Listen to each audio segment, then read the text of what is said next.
I'll be reacting to Blue Reflection Ray episode 19. I'll be watching it from Funimation's website, and I'll be starting my reaction in 1, 0, go. Oh, yeah. Found you, I found you. Interesting title there. Oh, shit. It just feels like as the series progresses, it just feels like it makes things worse for Hiyori. And that's a mug smile from Mio. Kind of creeps me out.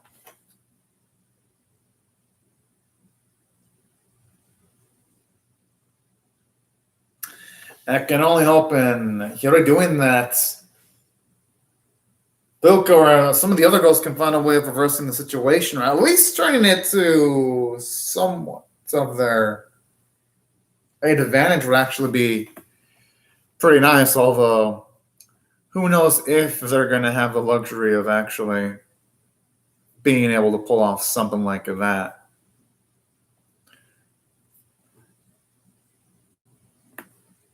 Because whatever the case may be, that's going to feel like it's going to be a tough ask.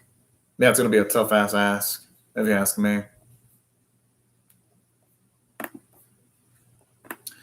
No, but surprisingly, the opening for the series is damn good, though. Holy shit.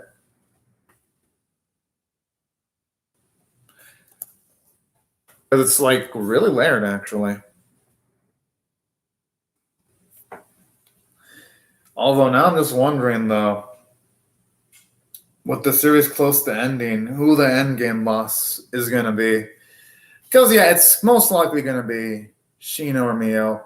But anime like this do sometimes like having last second for curveballs.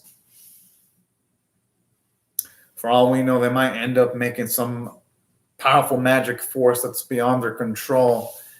And that might end up being the final endgame boss of Blue Reflection Ray. Either way, can't wait to find out. All right, now it's back.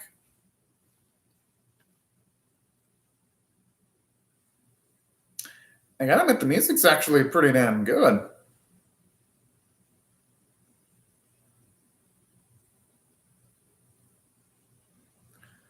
Okay, that was quite the athletic catch there.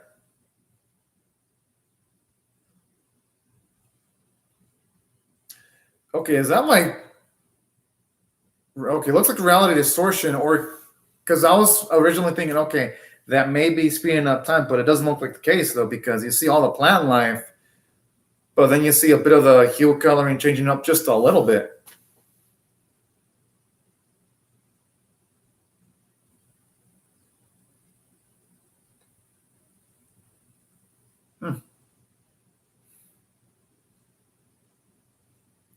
Oh, boy. Yeah, I mean, Miyuko's not even majorly involved. I mean, she's majorly involved, but she's not directly involved in all this shit.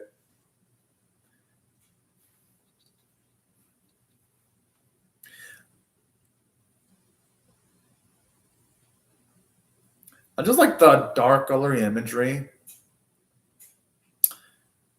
It just gives you like an oh shit factor, and it looks beautiful too.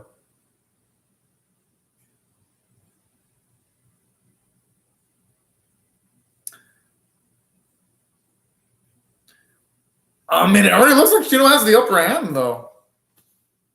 All that's considered. Okay, it is a rare to see Shino that heated. Usually she's stoic or calm in almost every single scenario. But I kind of like this type of urgency, though. It gives Shino just a bit more characterization for her. It's a shame that they don't have any reflectors that with some major healing capabilities.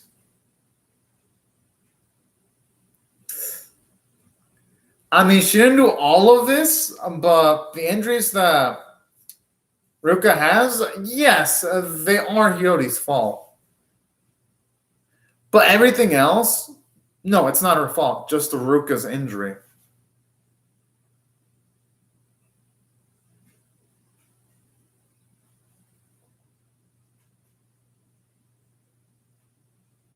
Oh, boy.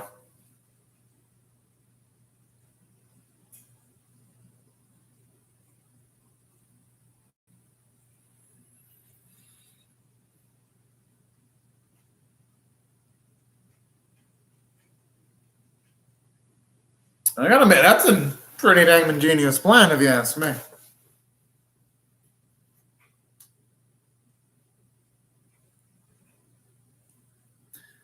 And I gotta admit, it's a brilliant trap because with the way they manipulated Mio's nervousness about the whole thing, it's actually pretty damn brilliant.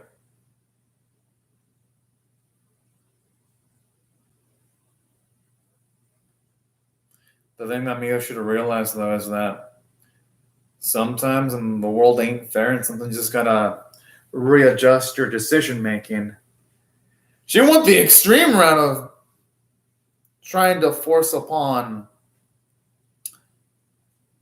things upon the world that she shouldn't be forcing upon.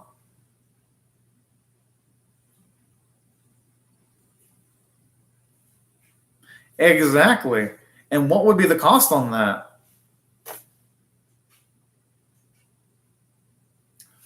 Fuck, you actually love those bits where Ruka's assertive there. You can definitely tell the animation quality was a bit bad in the distant shot, but it wasn't that bad. I mean, it was just like a little bit below the usual standard you'd see in a blue reflection ray episode.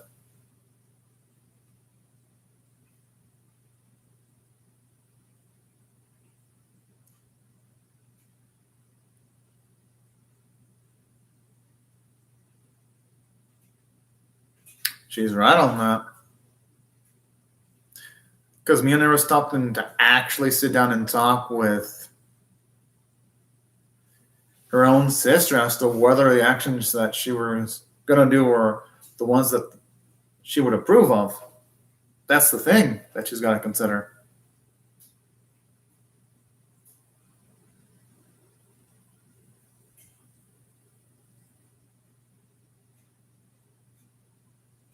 Now, this is like there's some epic action going on between the Guardians of the Common and Shino.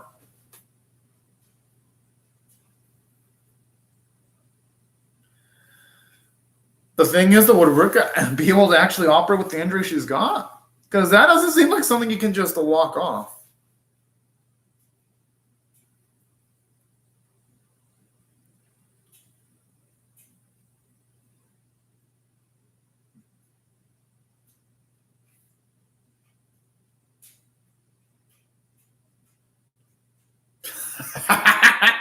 I just love how Uda's just looking at it as a fucking game.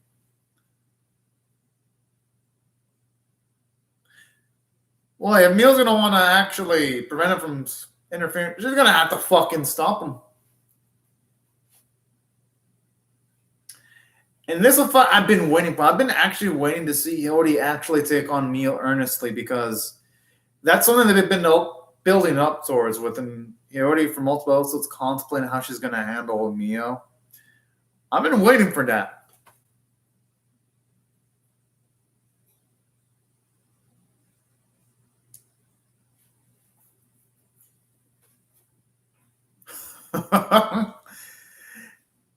Yeah, she ain't looking so confident now, especially with the prospects of. Oh, damn. Of course this bitch would enjoy this. Oh. Well, that's what makes it so damn lovable, though. Or even though the position should be disadvantageous towards her, she's still enjoying it.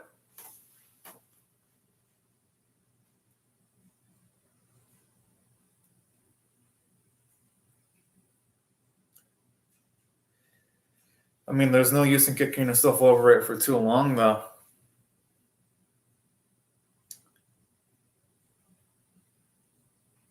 Oh, no.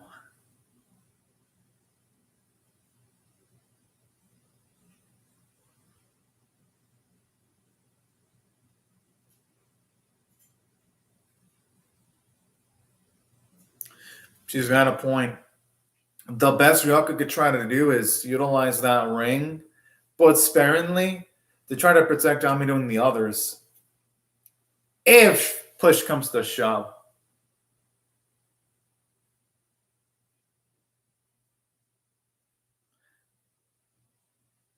The thing is, though, even if she does go towards Shino, is she going to have enough strength and feelings left to actually take on that beast?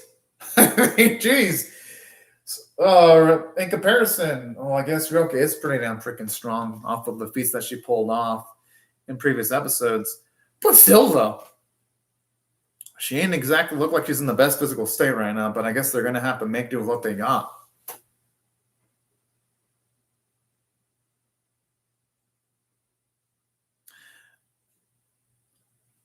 God, I mean, the soundtrack for the series is just so damn kick-ass. Feels like it actually fit in an epic video game. Like, no lie. And as far as Metro Girl anime go, while this ain't the best Metro Girl anime of the year, it's definitely got one of the best OSTs. I would only put Magical Record and Madoka Magica's soundtrack for this season above the soundtrack for this series, but only by just the slimmest margins.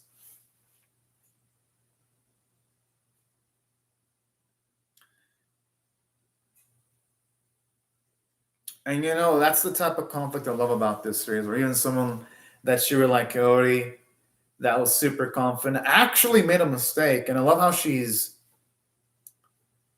beating herself up over it, and she's apologizing to Ruka. Like, these quieter moments in the Blue Reflection Ray are actually a lot more intriguing than the action set pieces of the series.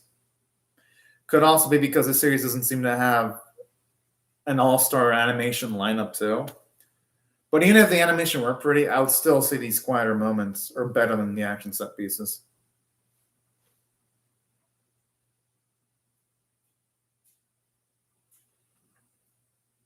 Yeah.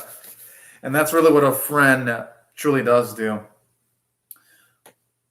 Aww. And that's what I love. Friends that don't hold back on your negative traits and they call you out on it. Those are really the true friends, the ones that are not scared of being themselves in front of you.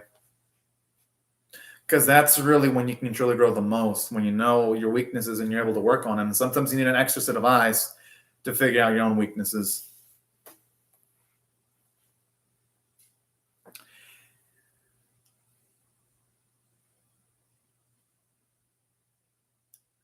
Damn, man, where's become pretty damn strong to be actually holding her own in that bit of power struggle there.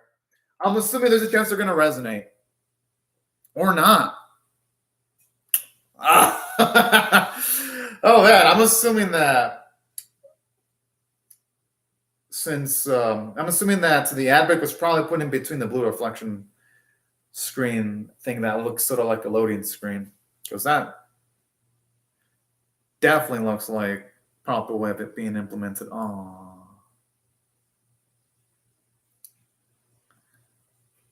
it's kind of sad to see how these two act. Oh,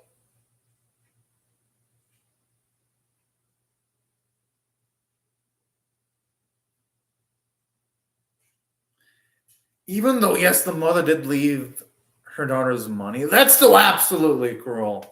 I mean, yes, I guess you could argue that leaving them money is better than nothing, but geez. Yes, it definitely looked like she was visually tired, I'm assuming from working herself to the bone. That's just absolutely cruelty right there, not treating her precious daughter as well one bit.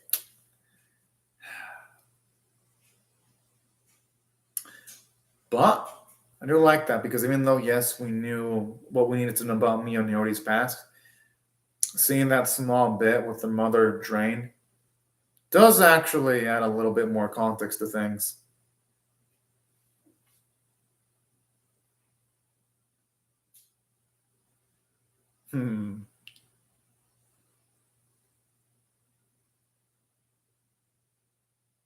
Oh. Oh boy. I mean, it's probably nice to get to see the first meeting she's got with someone like Shino, though.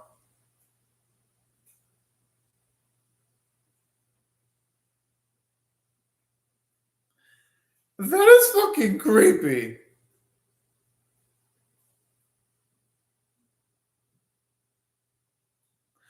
Okay, so that's how she actually knows information from the previous.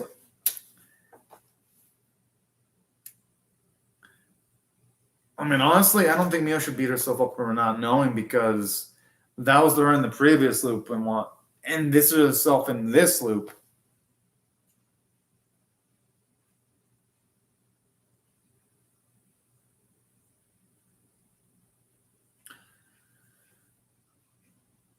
And that also explains why when she transforms, it has like a much more darker feel to it then.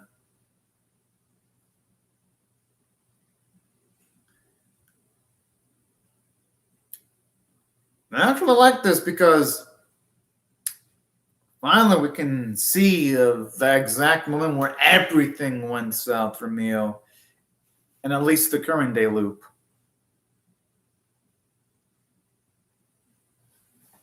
I'm assuming this is going to be the first time she's going to make her take out someone's fragment from their body.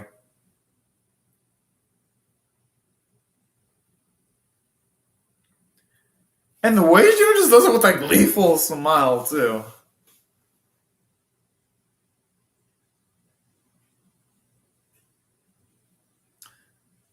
You know what's scary about this? I wouldn't be surprised if Shino picked like a girl with completely defeatist thoughts just to much more easily manipulate Mio. And after shows you that she's a pretty dang, aside from being a smart antagonist, because a lot of the plans that Shino's made have been pretty dang detailed, shows you how much of an amazing emotional manipulator she really is too.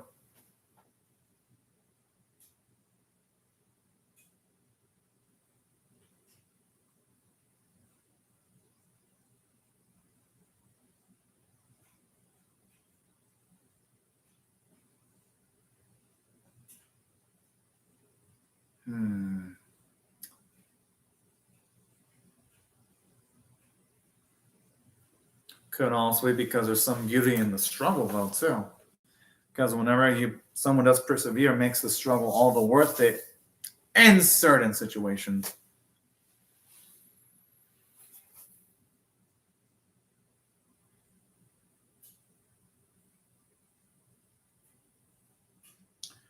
I know she's saying us, but considering how Shino manipulates everyone, it feels like that light would probably only lead her because everyone else just feels like they're just being dragged along for the ride. I love how Shino just leaves out all the important little details and just gives me just a specific amount of information. Just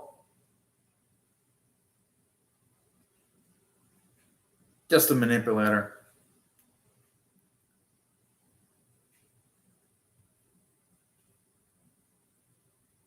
Oh.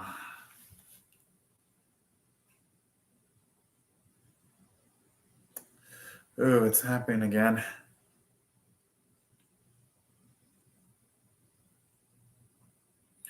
I'm assuming she's doing that to test out whether what she was shown by Shino is actually true or not. Yep, that was on the money. And it's a shame that Mia doesn't just try to, at the very least, realize that maybe one method of doing this is maybe she should just try to keep Hillary much more nearer towards her instead.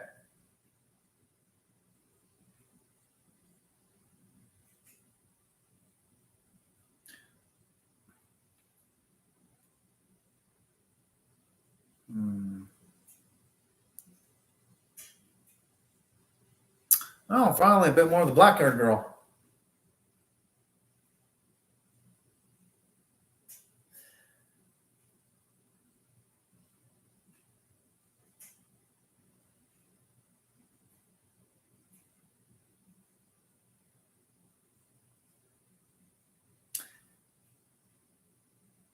That's actually...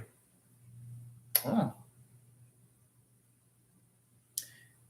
At least now we'll get an explanation as to what happened to the other ring at the very least and where she got it too. I don't like this. Honestly, the last few episodes, even though, yes, they've been having a large amount of flashbacks, it's been nice just seeing how they've all related to the start of the series.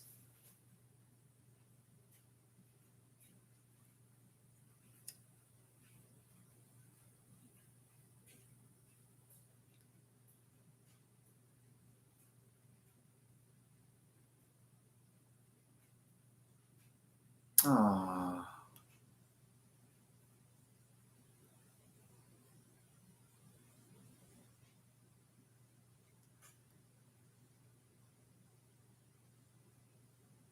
And you know what? There's nothing wrong with me feeling that way. There's nothing wrong one bit about that.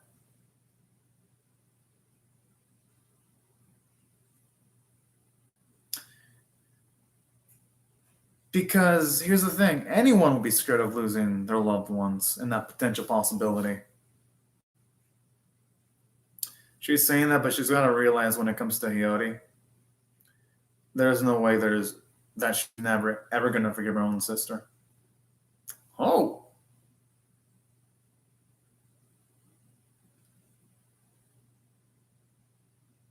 Okay, that went a little bit too quick. I would have actually loved to have seen the struggle towards their blades out a little bit longer.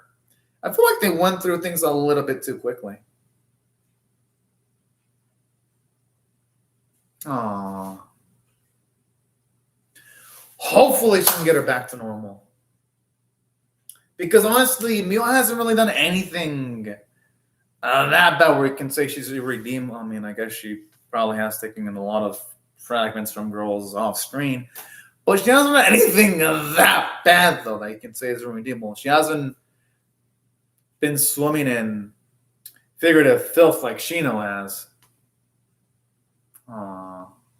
It's pretty damn adorable there. It's just a shame that the touchy moments are going to have to come to an end, though.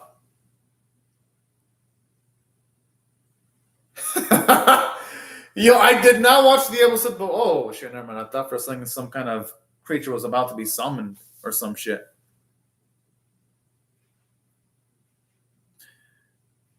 Oh.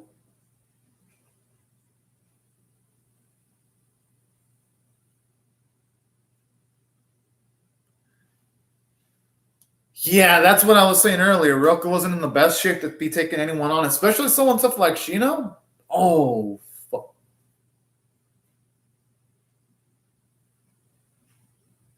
Yo, if anyone's pathetic, it's Shino for driving a girl towards the brick and taking advantage of the fact that she's got a major amount of love for her sister. But in saying that, that actually is a good scene, though, because I mean, I need more reasons to hate Chino's guts. But hey, you know what? I'll take it. I'll fucking take more reasons to dislike that bitch. So good on the episode for that. Now, and saying that, if I had to rate this episode on a scale of 1 to 10, even though it was rushed, I'll give it a 8 out of 10. It was still good. But let me first mention the bad before I mention the good. The only bad in this episode was the action sequences. They were kind of bad. This season, I'm watching all of the Magic Girl animes, or at least the non-sequel, non-spin-off ones. I'm watching Magio Record, Miyako Dreamy Mix, and Blue Reflection Ray. Out of the Magic Girl anime I'm watching, this one does have some of the worst animation when it comes from an action standpoint because, and Tropical World Pretty Cure. Can't forget about that one. And Studio JC staff is doing 2 Magic Girl anime. I'm doing this and Miyako Dreamy Mix, so it's more apparent because the Miyako Dreamy Mix, that series, while it doesn't have pound for pound super beautiful looking action set pieces, they do have creative solution making when sometimes you have Yume collaborating with people on her team to get rid of any threat. At least more creativity from an action standpoint. In this series, Miyako Dreamy is a kids anime. And then, the PV. Oh shit, looks like shit's about to hit the fan in episode 20. And then don't even get me started on Tropical World Pretty Cure and Magio Record. Like those two on a whole different ballgame. This series its best episode isn't even as good as the worst episode of Magio Record, let alone Tropical World Pretty Cure. So that's where I gotta be honest, because it's like it skips through Shino versus Ryoka, which I felt would have been a cool fight, considering that this part of the arc of Ryoka has been trying to figure out what to do. It would have been nice to see her, even though, yes, her fight versus Shino would have been fruitless. It would have been nice to, at the very least, see her give her earnest effort and battling Shino. Because it's like, if you're going to introduce Ryuko with abilities, at least have her utilize him in a good amount of fights. So that was a little disappointing. And I felt the way Mio was taken out was a bit too easy, because it's like you have a power beam or a power struggle between both Hiyori and Mio. And then the fight just ends off screen with already Mio on the ground and Hiyori's blade shattered, which is like a little bit of an abrupt end for a fight. And before y'all say anything like, oh, Anime Kid, man, you're just an action junkie. I'm not an action junkie, because Miyoko Dreamy has even less action sequences in this series, but you can tell Studio Shaft cares more about Miyoko Dreamy Mix than this series, and they're both animated by Studio JC Staff, so that ain't the issue. Miyoko Dreamy has less action sequences in this series, but when it does, it handles them well. So that's really one of the downs to the episode, because they've built up conflict between Mio and Hiyori for how many episodes, and disappointing that the final climax of the fight pretty much occurs off screen. That's what keeps the episode being a 9 or even a 10 at 10 caliber. But in saying that, the episode did more good than bad, because for one, it's finally nice to get to see just one of the last moments the girls see their mother before the mother moves away. And it was nice seeing her drained, because from there we can infer that it's her job that probably drained her the fuck out, that caused her to leave, and probably the stress of taking care of 2 daughters by herself. So I do like that bit in the episode, because we can infer all that just from a single scene. So there was at least some good visual storytelling here and there. It was nice seeing the exact moment where Shino met Mio and completely fucked over her life. That was nice. And it makes sense why Mio was easily emotionally manipulated. So the episode did good on those fronts. And even though, yes, we didn't get to see Ryoka's fight on screen, at least seeing that character change and her actually wanting to take on Shino, despite how fruitless it would likely be, was pretty dang impressive. And to its credit, I do love how Hiyori was rough on herself, but then you had Ruka figuratively pick up her friend up. And then when they both tell each other that if they do anything stupid, they'll call each other out. And it was a nice and heartwarming scene. So that's why, despite the animation quality being bad, the script overall was still good. It's just that, yeah, considering the events in the episode, I kind of expected more factor. But regardless, still good. Voice performances were great. You can definitely tell all the voice actresses and voice actors, they brought it from start to finish. And the music was pretty damn kick-ass. So that's why, if I had to rate the episode overall, I got to go with an 8 out of 10 despite the weaknesses of the episode. But anyways, y'all, these are my thoughts on the episode. I'd love to hear your thoughts on how I feel about my reaction or the episode itself in the comment section below. Hope y'all rate the vid, share it, comment, subscribe, and I'll see y'all later if y'all come back for more, everyone. Bye-bye.